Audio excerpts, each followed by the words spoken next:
Welcome to BYJU'S Exam Prep IAS and a very warm welcome to our weekly review of international affairs that we compile and curate keeping in mind the special needs of candidates preparing for the civil service examinations.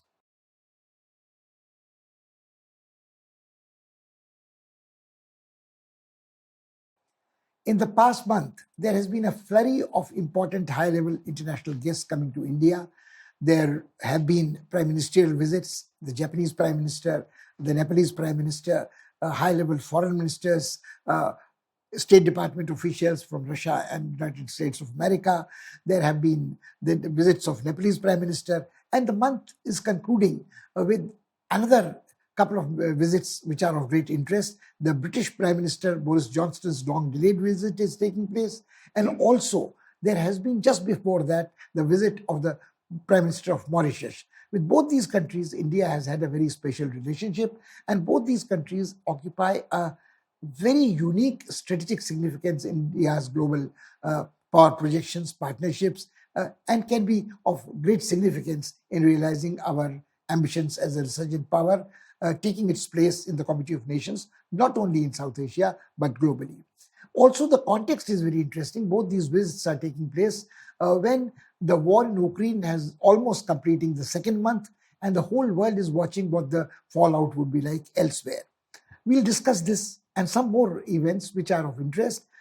As we have remained focused on the war in Europe, we have taken our eyes off the ball, so to speak, from developments elsewhere, what is happening in the Arctic region, which was considered to be a zone of peace, and an area which was called a territory of dialogue, where superpowers were acting in cooperation, in a collaborative diplomatic activity to manage this heritage of mankind, an area which is of great significance in context of climate change and so on.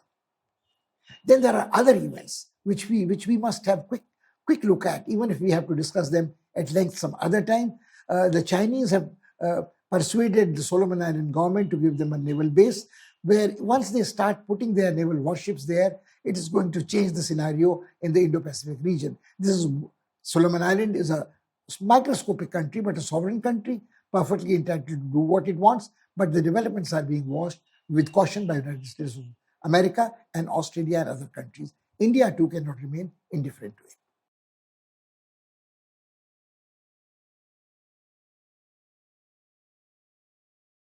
The timing of British Prime Minister Boris Johnson's visit to India has raised many eyebrows. Some people thought that he was coming here to lecture to the Indian Prime Minister Narendra Modi on how they should stop backing Russia. They have not backed Russia overtly, but India has abstained more than a dozen times on crucial votes in the United Nations, which has disappointed the United States of America and its Western allies. Britain and major European powers, France and Germany, have, after initial slight confusion, have taken a strict stand, and they think that India's iffy stand is weakening the united front of democratic powers vis-a-vis the authoritarian Russia. Now, expansionist and aggressive Russia as well, we might as well add. But nothing of this kind was done. Boris Johnson was on his best behavior. He is known to be extremely charming when he wants to be, and economical with truth when he chooses to be. But during the visit to India, he did not talk about Indian policy in Ukraine. He categorically, when he was asked questions, said that India is a sovereign country and we fully understand India's compulsions. They have a special relationship with Russia. They can't come out condemning Russia. They are dependent on Russia for their arms deals and so on, technology transfers. So there was a feeling of reassuring understanding that Britain at least understands our compulsions, and this would not affect our relationship with Britain. But he also there were lots of other expectations. He was coming after such a long time. And, in past, there have been very interesting instances where an Indian Prime Minister, Inder Kumar Gujral, described John Major's Britain as a third-rate power. It has come a long way since then. There have been other prime ministers who have been accused of acting as a lapdogs, poodles of the Americans. Blair was infamously charged with this kind of an allegation during the regime change and the shock and awe warfare in Iraq launched by the Americans. So the American policy in Iraq, etc., which was given a support by the then British Prime Minister Tony Blair, had almost created the impression that Britain was not quite an independent country. It followed the lead given by the Americans. Boris Johnson has been very, very different. His exiting out of Brexit was on the ground that he wanted to reclaim British sovereignty. He wanted to restore the prestige of a major power to Britain, United Kingdom again. He weathered some storms in Northern Ireland about backstopping Brexit. He also weathered the referendums in Scotland, etc. And he has, in recent past also, survived many attacks at the stability of his regime, the most recent being the Partygate. It was just before the war in Ukraine. There were strong signs that Boris Johnson may have to resign. He may have to resign because his MPs in his party might withdraw their support, or there might be a motion censoring his actions. He has been fined for violating the COVID rules. He has been forced to render an unqualified apology.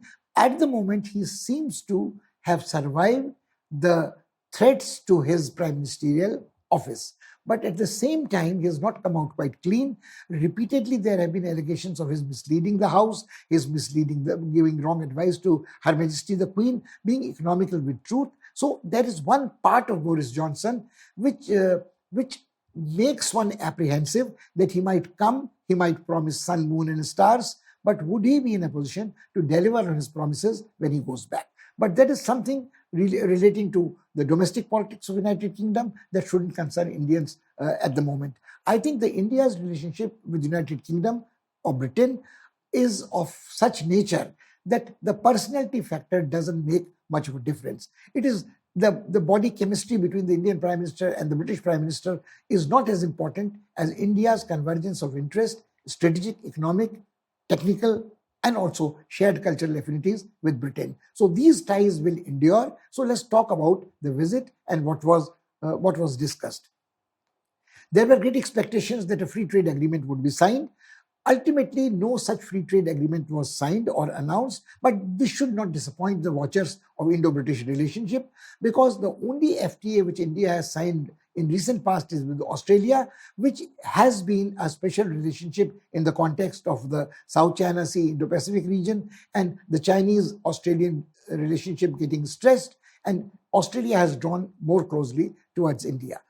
The same expectations were there vis-a-vis Britain, that when Britain exited of Brexit, the Indians thought that now Britain would prioritize its relationship with India. And this visit, I think, is a part of that relook at the British policy towards India, not as an erstwhile colony, but as a partner in progress in days to come, where there are certain common threats. And the common threats are China, definitely, for all of Europe, the world order, threat to international law, and also to a limited extent, Russian unpredictability under Putin has also probably a shared apprehension between India and Britain. Now, this FTA takes a lot of creases to be smoothened out, and I think Boris Johnson said by Diwali he would be in a position to promise this gift to Indians and probably have the FTA signed and sealed and delivered. In the meantime, there were some very interesting aspects of this relationship which came out.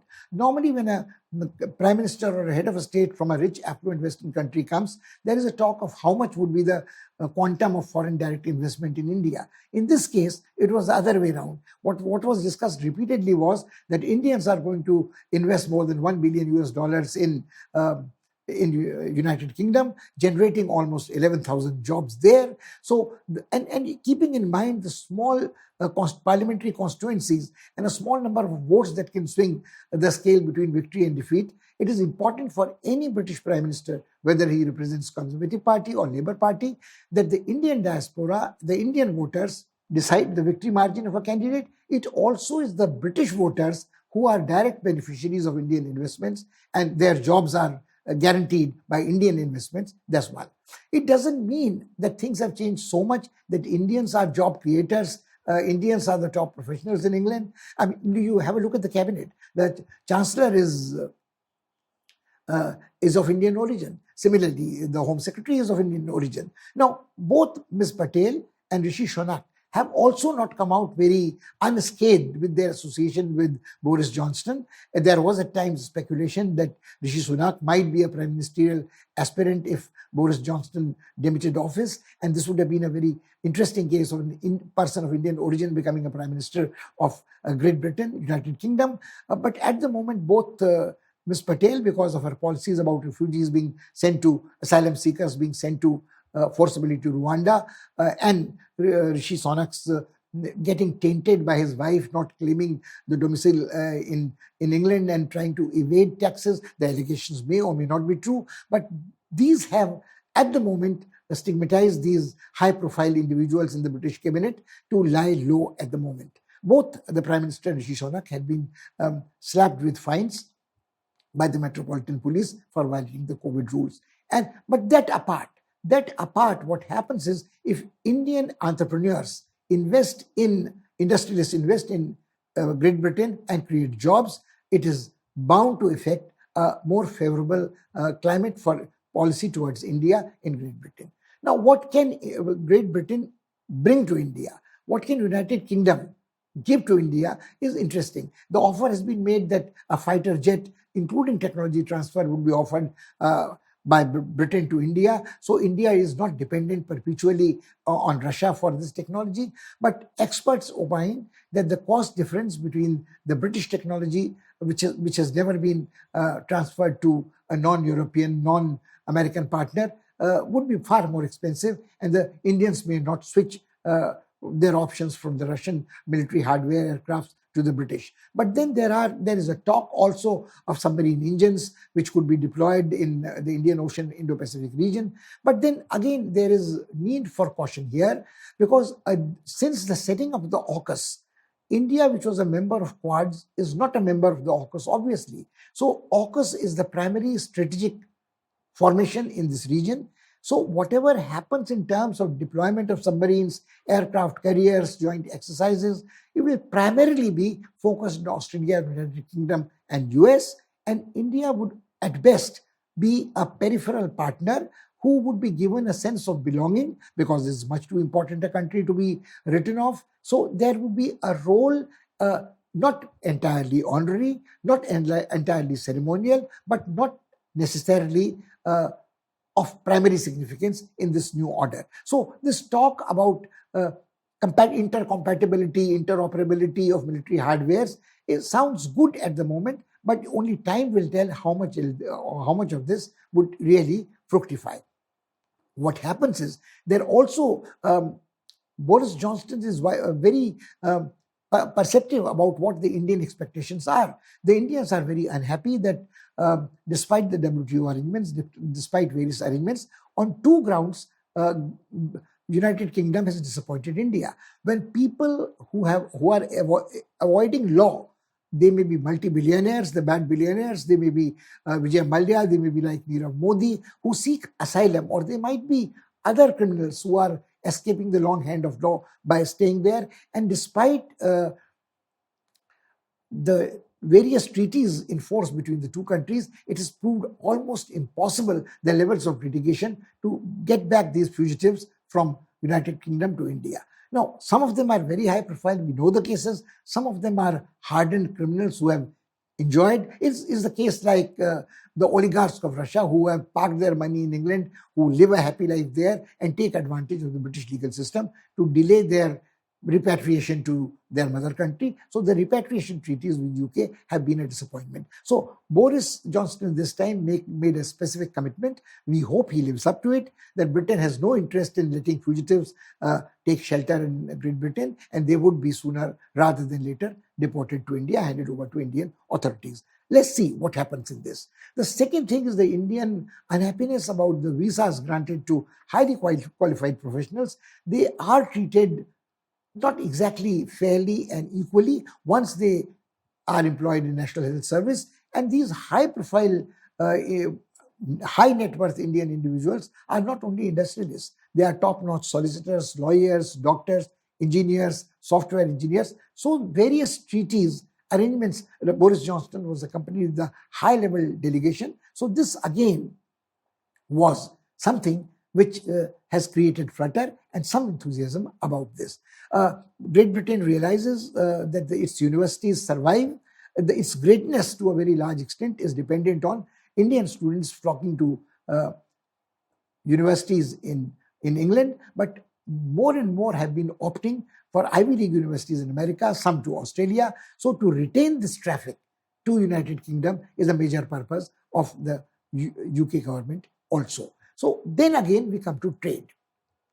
This is an ironical situation. When you look at this, we have had such close and long-standing historic ties with England, but our trade in all these years doesn't amount to more than $19 billion, $19 billion US dollars, which is much less than United Kingdom's trade with Ireland. Now, Ireland, of course, is next door, but then imagine the size of Irish economy and imagine the size of Indian economy.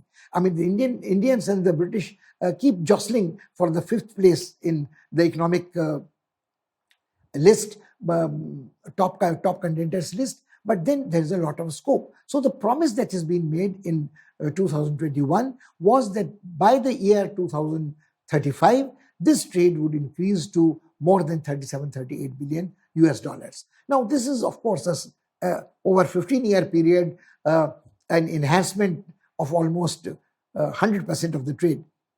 But then again, keep in mind the inflation.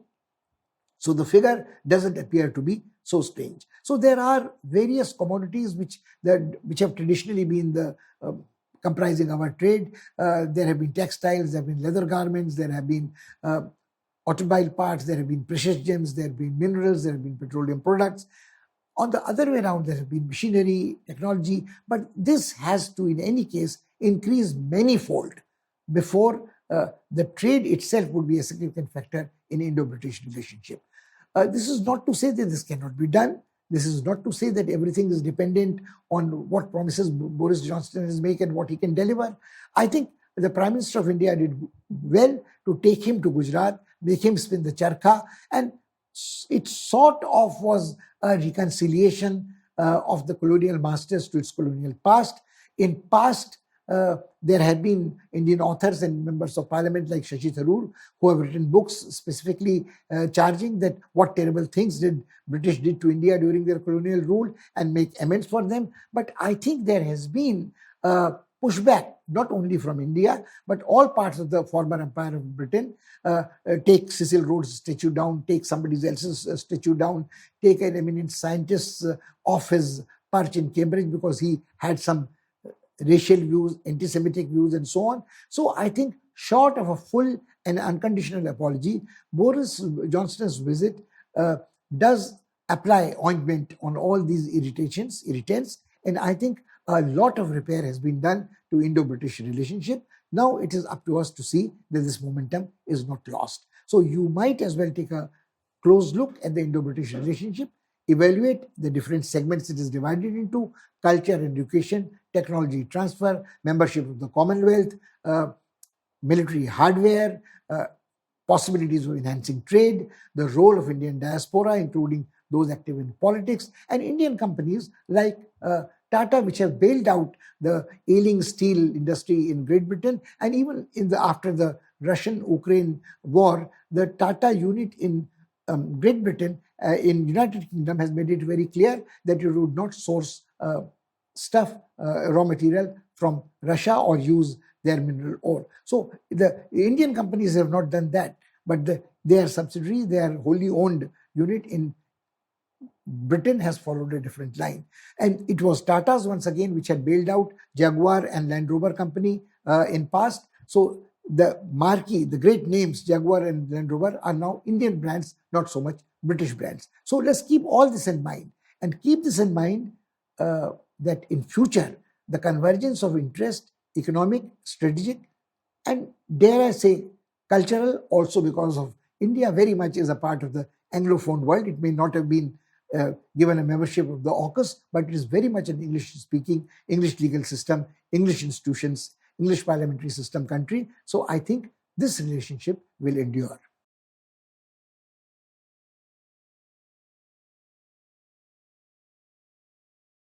Normally in international relations, it is a good sign when snow melts and frozen ice thaws.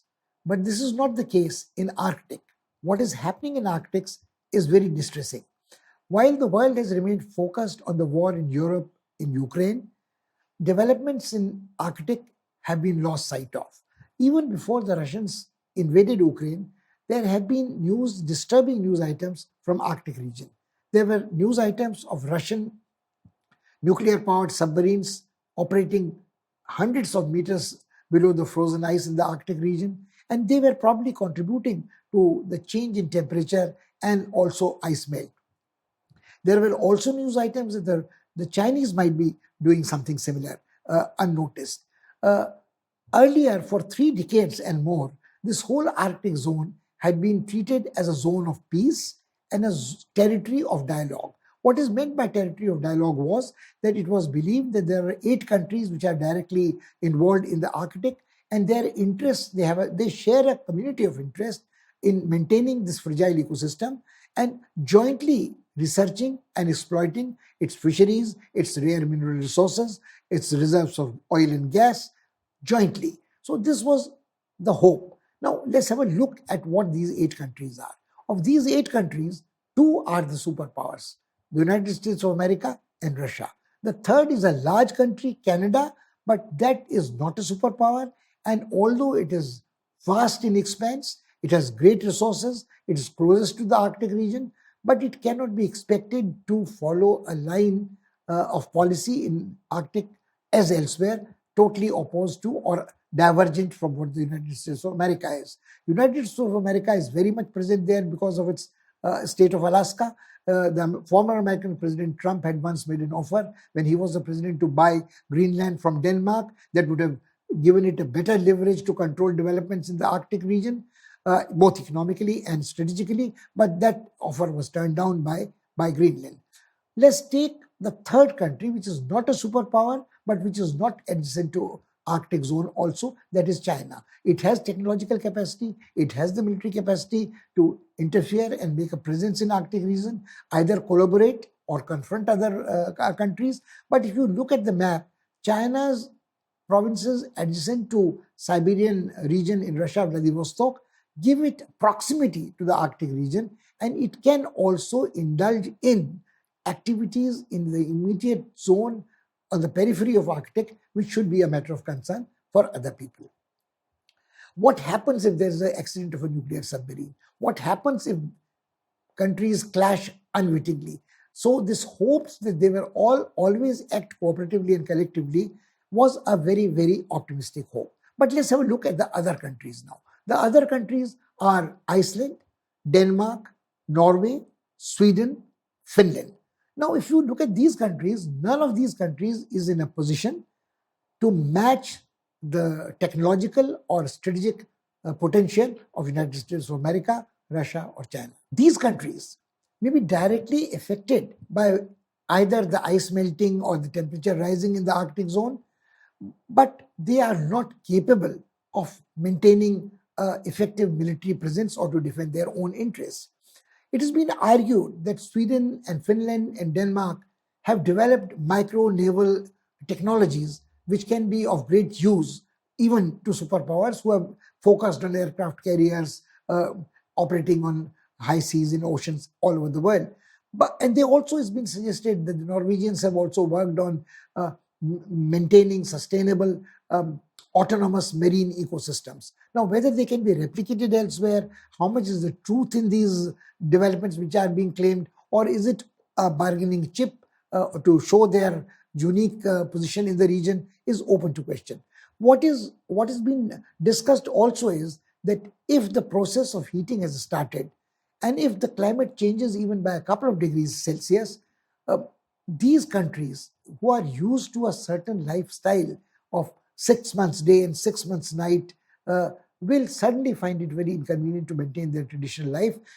Temporarily, a long summer might be more pleasant, but ultimately it would not be sustainable for the ecosystem, and they would probably have to migrate to safer, more habitable climes. And these destinations would, of course, not be next door Iceland. They would be probably Canada and United States only. Now, that is one part. Now, you look at Finland.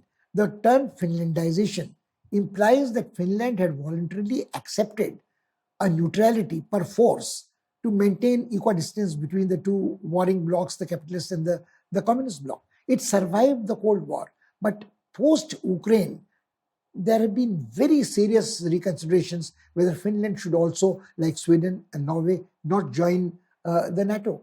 Now, if and when they join the NATO, will it be considered even a greater provocation than Ukraine by Russia? Another red line to be crossed. How would Putin's Russia respond to it is something which is open, which only future can tell. The other interesting speculation is that what would be the fallout of the war in Ukraine on the situation in Arctic. If Putin in Russia faces a defeat of sorts or not an unqualified victory in Ukraine, would he like to raise the ante and put pressure on the Western world by heating up the Arctic region? And how would the Americans respond to it? How would the West respond to it? There again, you see, the point is the countries directly affected by Arctic are the adjacent countries, 8 Arctic countries. But for a long number of years, it was thought that there was a robust constitutional framework. There was an Arctic Council, there was an Arctic Cooperative Council, and these people could manage their affairs, a collectivity and a community of interest together. But post-Ukraine, actually post-Crimea, it was quite obvious that when Russia was sanctioned by the Western world, the cooperation between the two superpowers had gone for a 6. And when the trade war with China was started and Chinese threat of subverting European economies was there, One Belt, One Road was used as a death trap all across the world, Chinese also became a target of suspicion. And the Russians, when they used their cyber wars, their blatant flouting of norms of diplomatic behavior, international law, things have become very turbulent in the Arctic region.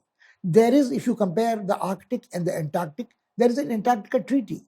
But there is no such treaty which governs what would happen in the Arctic region. Now, in the light of the latest development, we foresee a time when not only these 8 Arctic countries, but the rest of the world is affected by whatever is happening in the Arctic region.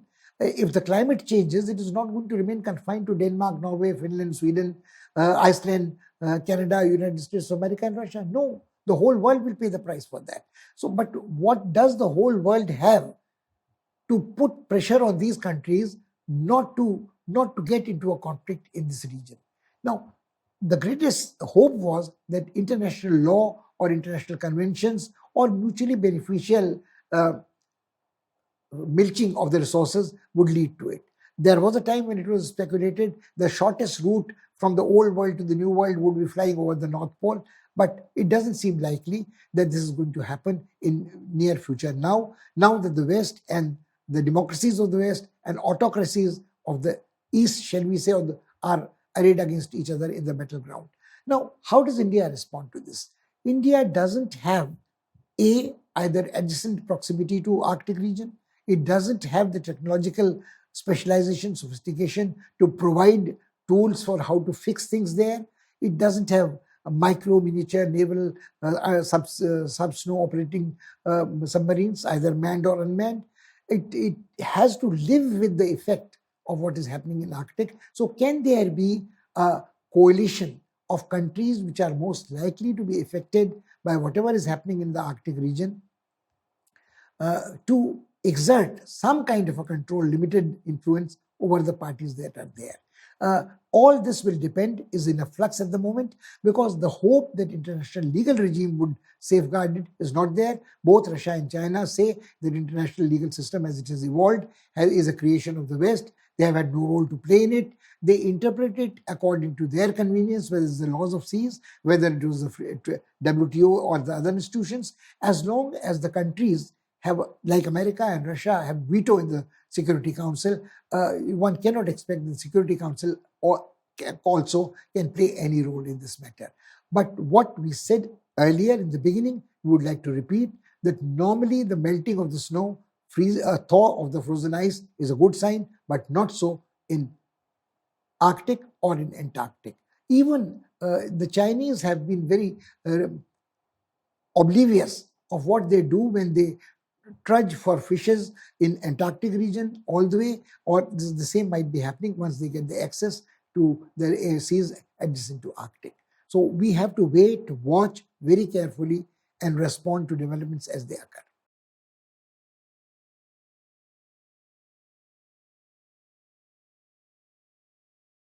The Prime Minister of Mauritius visited India recently and stayed here for almost a week. He traveled in different parts of the country. Parveen Jagannath was accompanied by his wife and a very high-level delegation. And India and Mauritius are the two countries which have very close relationship, almost fraternal. 70% of the population of Mauritius is of Indian origin, who were taken there as indentured labor during the British colonial period. Some dialect of Bhojpuri or Maithili mixed up with Hindi and Urdu, and some French has become the lingua franca there. There are a lot of rituals which they maintain, although not as orthodoxly. The caste has no fetters in that country. But interestingly, Mauritius remains very closely tied emotionally to India.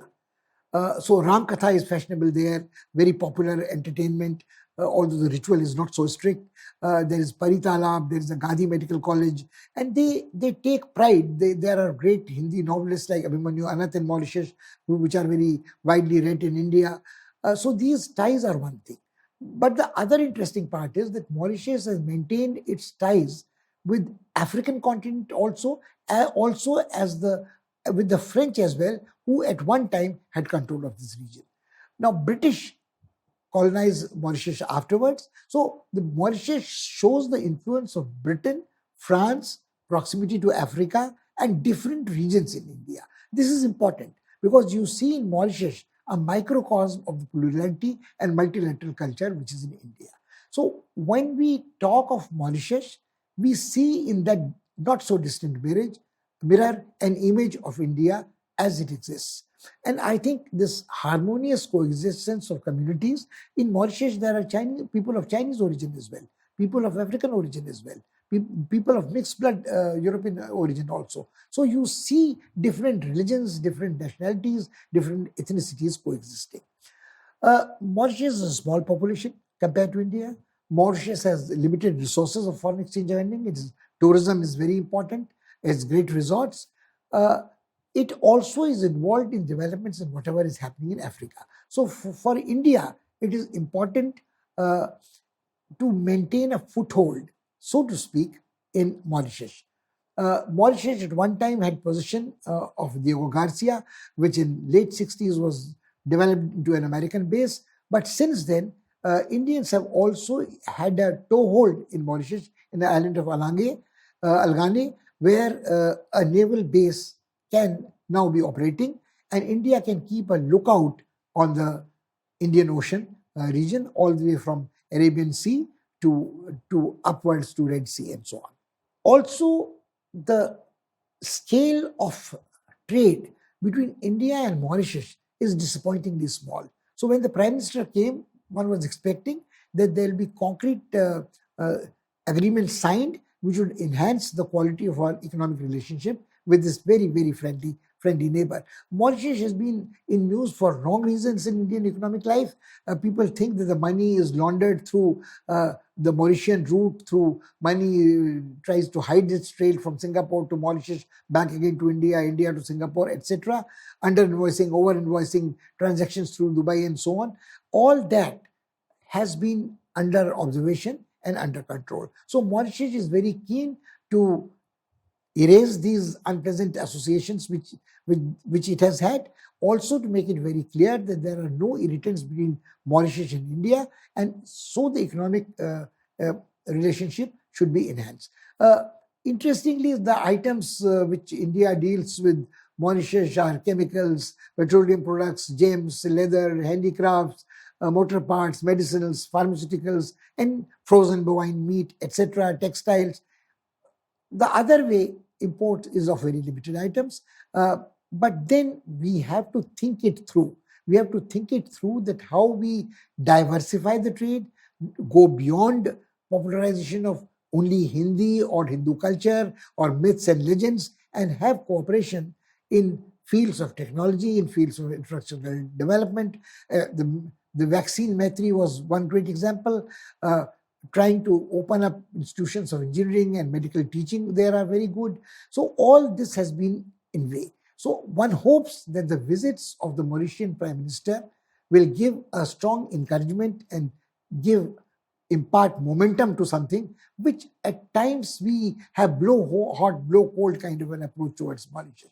At times we think that they are an extension of India.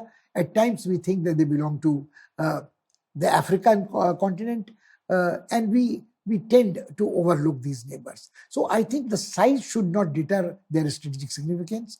And now that we have got a base, a port to operate a naval navy from in this region, I think we should not lose the opportunity of building up a relationship. Mauritius is a sovereign country, India is a sovereign country. But there is no ill will, there are no irritants, there are no, even in distant foreseeable future, areas of friction. So we should not let other foreign parties jeopardize our strengthening of relationship. It will go a long way towards countering China's One Belt, One Road initiative in Africa. From Mauritius, we don't have to interfere. We don't have to do anything. We just have to see that nobody else hurts Indian interests in this region. And things are in a flux here, whether it is in Saudi Arabia, whether it is in Saudi Yemen, whether it is in the Gulf region, whether it is in the Emirate, whether it is the Abraham Accords. All this is an area which is tumultuous, which is going to remain like this for a while. The ambitions of Saudi Arabians, the United Arab Emirate, one step removed Turkey, how Iran, everything is going to impinge in this region. And Mauritius provides a distant enough perch, safe enough perch, without getting involved to have an observatory. This, I think, is the great significance of Mauritius, and there should be nothing we should let interfere.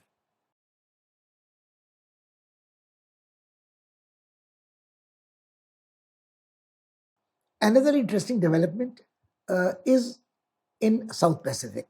One has been talking about Indo-Pacific, India's presence in Pacific region, India's intervention in Pacific region, whether it is Quads or whether it is without Quads. But what has happened recently is that the Chinese have effected a coup. They have persuaded the government of the Solomon Islands to give them access to a base where they can bring their naval ships and use it any which way. So it is practically enjoying extraterritorial rights in a sovereign countries. Now, this has been a distressing news for India because this has come after the formation of AUKUS and people can do nothing about it. Solomon Island is a conglomeration of almost 80 odd islands spread over 28,000 square kilometers of Pacific Ocean. And if you draw the exclusive economic zone from these islands in different directions, you can easily imagine how vast an area of this body now falls directly under Chinese control. Now, in past also, the Chinese have tried to establish this control, but Solomon Island had recognized the Taiwanese government.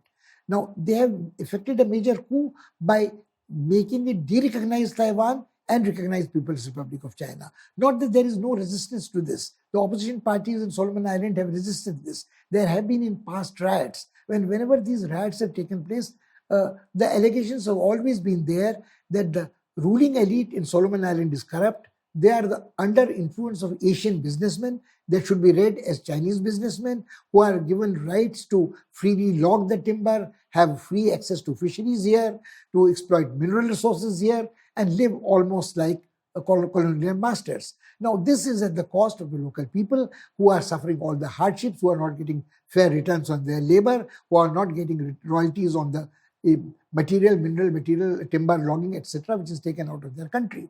Now, unfortunately, when in past there have been riots, violent riots, these riots have been quelled with the help of troops imported from Australia.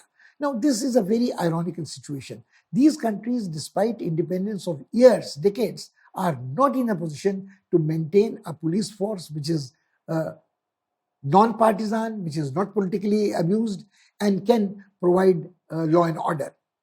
So if a former colonial master or an ally of a former colonial master is to be requested to provide relief in times of a natural calamity or in times of breakdown of law and order or communal rioting, the Chinese find it easier to fish in troubled water. So for the Solomon Islanders, the poor, the choice is the Hobson's choice. Do they accept the former colonial masters exploiting their resources, or they let the Chinese come and an Asian businessman takes charge of their countries? Now, whether this is an irreversible development is difficult to predict, because there is resentment against this recognition of the People's Republic of China. But Taiwan is not in a position to reverse the hands of the clock. If the Chinese get in a toehold once, it is very difficult to unseat them from this area. How does it affect India? It affects India because India has been persuaded in the past by its American friends that it has a role to play in Indo-Pacific.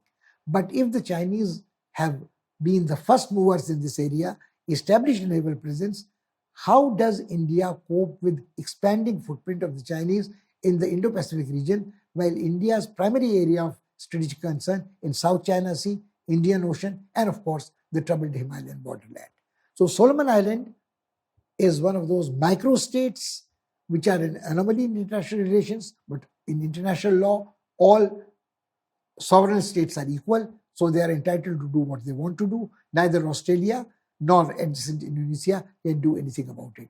The nearest neighbor of Solomon Island to south is Vanuatu, and then of course French Caledonia is there, which is a French dependency, but the French also at the moment cannot do much about it, and the French in any case have been involved with the presidential elections. Will they turn their eyes towards this area, and how would they respond to the Chinese presence there is open to question.